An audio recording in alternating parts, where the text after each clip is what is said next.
52 years की as, 3 BP medicine के बाद भी ब्लड प्रेशर 170/100 आ रहा था। और मैंने एडवाइस किया कि सिर्फ डोज बढ़ाने से प्रॉब्लम सॉल्व नहीं होगी। कभी कभी बीपी हाई इसलिए रहता है क्योंकि रूट प्रॉब्लम किडनी की आर्टरी में होती है और मेडिसिन सिर्फ नंबर्स को चेस करती रहती हैं। इसको कहते हैं रेजिस्टेंट बीपी। क्या होता है ये? क्या होती है रीनल आर्टरी स्टेनोसिस? नमस्कार, मैं डॉक्टर अरुण गुप्ता हूँ। मैं एक दिल्ली बेस्ड इंटरवेंशन रेडियोलॉजिस्ट हूँ सर गंगाराम हॉस्पिटल से, और मेरा काम होता है इमेजिंग की हेल्प से कॉज आइडेंटिफाई करना और जहाँ सुटेबल हो targeted minimally invasive non surgical treatment plan करना। देखिए, हर पेशेंट को प्रोसीजर चाहिए हो ऐसा नहीं होता, सिलेक्शन इंपॉर्टेंट होता है। बात करते हैं कि बीपी स्टबर्न क्यों होता है। बीपी का एक कॉमन पैटर्न होता है, मेडिसिन स्टार्ट होती हैं, डोज बढ़ती हैं, 2 से 3 मेडिसिन हो जाती हैं, फिर भी रीडिंग्स हाई। इसको हम बोलते हैं रेजिस्टेंट हाइपरटेंशन, जब बीपी मल्टीपल मेडिसिन के बावजूद कंट्रोल ना हो। अब क्वेश्चन ये आता है कि बीपी कंट्रोल क्यों नहीं हो रहा है।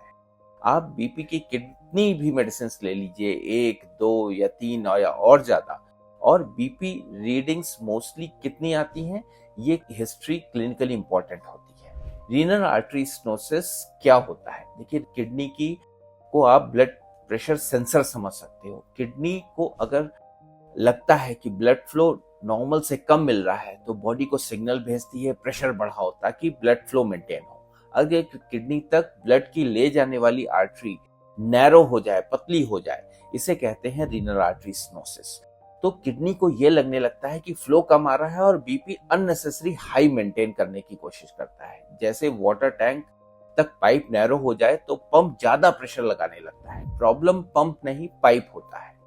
रीनल आर्टरी स्टेनोसिस में क्या होता है, किडनी सोचती है कि ब्लड फ्लो कम है, बीपी को बढ़ाती है। डायग्नोस कैसे होता है? रीनल आर्टरी स्टेनोसिस सस्पेक्ट हो तो बीपी सडनली वर्स हो जाए, यंग एज में सीवियर बीपी हो रहा हो, मल्टीपल मेडिसिन चल रही हो, हाई किडनी फंक्शंस में चेंजेस आ रहे हो, डॉपलर फाइंडिंग्स हमें सजेस्ट कर रही हो, या एमआर एंजियोग्राफी, ये सब हमें बताते हैं कि रीनल आर्टरी स्टेनोसिस है कि नहीं। एंजियोग्राफी गोल्ड स्टैंडर्ड है कंफर्म करने के लिए कि रीनल डॉपलर जो हमको रीनल आर्टरी स्टेनोसिस बता रहा है वो है कि नहीं। रीनल आर्टरी एंजियोप्लास्टी क्या होता है? देखिए, सेलेक्टेड केसेस में ट्रीटमेंट ऑप्शन होता है बीपी कंट्रोल करने का। Renal artery angioplasty simple steps में ग्रॉइन से एक thin catheter blood vessels main outta में जाती है, ब्लड वेसल मिल जाती है। इमेजिंग गाइडेंस में रीनल आर्टरी को चेक किया जाता है, नैरोइंग होती है तो एक स्मॉल बलून इन्फ्लेट किया जाता है और जरूरत पड़ने पर एक स्टेंट प्लेस किया जा सकता है ताकि किडनी का ब्लड फ्लो मेंटेन हो सके।